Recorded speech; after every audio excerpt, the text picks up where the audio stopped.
Today's daily vlog, samahan nyo naman akong kumain ng masarap, malambot at malaki. Kaya mga kade, tara na!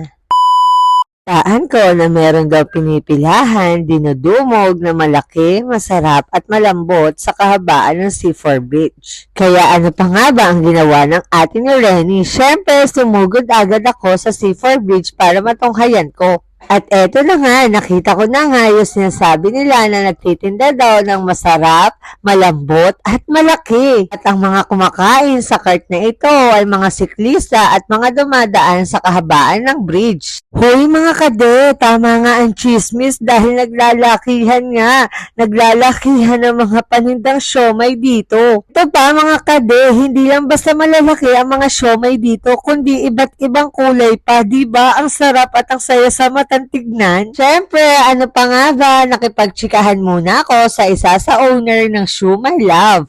At nabalitaan ko na halos sa isang araw daw ay nakakaubos sila ng 500 to 1,000 pieces. Grabe, napakadami. Madalas daw, halos sa loob lamang ng 2 oras ay nauubos at nasusold out na sila. Kaya hindi lang basta siomay ang ino-offer nila dito dahil meron silang iba't ibang variety ng siomay. Fresh ang mga siomay nila. Iba't ibang sizes sa mga siomay nila, merong small, big at large. Kaya hindi ka mahala ng mga tinda nila. Halos presyong pangmasa lang.